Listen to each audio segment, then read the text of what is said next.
Hello, welcome to digital classes. देखो, कल हमने पढ़ा था हेल्पिंग वर्ब के बारे में। Today we will learn about the main verbs of a sentence in English grammar.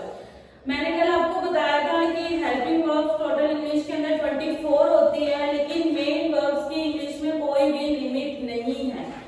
हम ये बोल सकते हैं कि इसके टाइप्स कह सकते हैं, लेकिन क्योंकि मेन वर्ब एक्शन को डिनोट करती है और एक्शन बहुत सारे होते हैं, सुबह से लेकर हम शाम तक बहुत सारे काम करते हैं। उन सभी काम को, उन सभी वर्ब्स को हम क्या बोलेंगे? मेन वर्ब्स बोलेंगे। ठीक है, तो यहाँ पर सबसे पहले डेफिनेशन को समझो कि मेन वर्ब रियलिटी में होता क्या है। Main the words that show action, possession and state. ऐसे वर्ड्स जो कि एक्शन को डिनोट करे, पोजेशन को दिखाए और स्टेट को दिखाए, वही हमारी मेन वर्ब होती है। कल मैंने आपको एक बात बोली थी कि जो हमारी हेल्पिंग वर्ब्स है वो मेन वर्ब की तरह भी काम करती है। मतलब जो 11 हेल्पिंग वर्ब मैंने अलग से बताई थी, वो सारी मेन वर्ब के अंदर भी इंक्लूड की जा सकती है, क्योंकि वो जो वर्ब्स है वो एक स्टेट को और एक पोजीशन को शो करने के लिए भी यूज की जा सकती है। पढ़ेंगे हम इसके बारे में।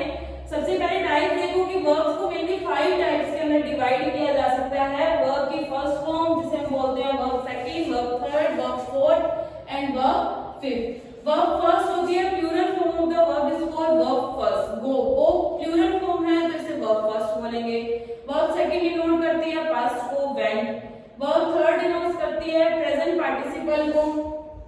वर्ब फोर्थ के अंदर क्या होता है, जो भी हमारी वर्ब फर्स्ट होती है उसके अंदर हम आईएनजी का यूज कर देते हैं, तो वो क्या बन जाती है? हमारी वर्ब की फोर्थ फॉर्म। वर्ब फिफ्थ होती है जो सिंगुलर को डिनोट करती है, वो हमारी वर्ब की फिफ्थ फॉर्म होती है। मेनली 4 फॉर्म तक हम पढ़ते हैं। अब सबसे पहले देखो, कल मैंने आपको बताया था कि जो 11 हेल्पिंग वर्ब्स थी वो हमारी मेन वर्ब का भी काम कर सकती है और हेल्पिंग वर्ब का भी काम कर सकती है। हेल्पिंग वर्ब सेंटेंस में तब कहलाएगी वो जब उसके अंदर एक मेन वर्ब भी होगी। फर्स्ट सेंटेंस में देखो, राधिका एंड सरिता। राधिका एंड सरिता, यहाँ पर क्या लगा है? डू। डू हमारी मेन वर्ब भी होती है। डू का मतलब क्या होता है? करना। लेकिन आगे देखो, डू नॉट सिंग, यहाँ पर मेन वर्ब क्या हो रहा है? गाना गाने का, सिंगिंग का। तो ये तो हमारी क्या हो जाएगी? Main verb. और डू क्या हो जाएगी? हमारी हेल्पिंग वर्ब।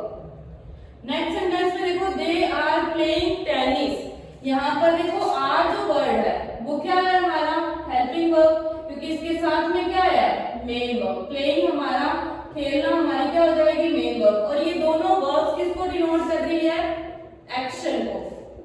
किसी काम में एक्शन को शो करने के लिए जिन वर्ड्स का यूज किया जाता है वो हमारी क्या होती है? Main verb. The teacher went into the class. Teacher class में गया, यहाँ पर वेंट वर्ड यूज हुआ है। अब देखो, यहाँ कोई हेल्पिंग वर्ब यूज नहीं हुई, ये भी किसको डिनोट कर रहा है? एक्शन को डिनोट कर रहा है। और एक्शन को डिनोट किया जाता है तो वो हमारी क्या होती है? Main verb. Nidhi has her books. अब यहाँ पर देखो, हैज वर्ड यूज हुआ है। ये जो हैज वर्ड है वो कल मैंने आपको हेल्पिंग वर्ब में बताया था, लेकिन यहाँ पर पोजेशन दिखाया जा रहा है कि निधि के पास उसकी बुक्स है। तो पोजेशन दिखाने के लिए जब हैज वर्ड का यूज हुआ और हैज वर्ड के साथ में वर्ब थर्ड का यूज नहीं हुआ, तो यहाँ पर हैज वर्ड ही हमारा किसका काम करेगा? मेन वर्ब का। क्यों? क्योंकि ये जो हैज वर्ड है वो किसको डिनोट कर रहा है? पोजेशन को। नेक्स्ट सेंटेंस में देखो, आई एम ए टीचर। यहाँ पे स्टेट शो की जा रही है कि मैं क्या हूँ? एक टीचर। मेरी स्थिति बताई जा रही है। एम वर्ड वैसे तो हम किसमें डिनोट करते हैं? हेल्पिंग वर्ब में, लेकिन इसके बाद में कोई भी मेन वर्ब का यूज नहीं हुआ, तो यही हमारी क्या हो जाएगी? Main verb. और यहाँ पर मेन वर्ब किसको डिनोट कर रही है? स्टेट को। तो ये भी क्या है? हमारी मेन वर्ब। होप सो कि आपको मेन वर्ब का कंसेप्ट समझ में आया होगा। अगर अच्छे से समझ में आ गया है तो वीडियो को लाइक कर दीजिए, शेयर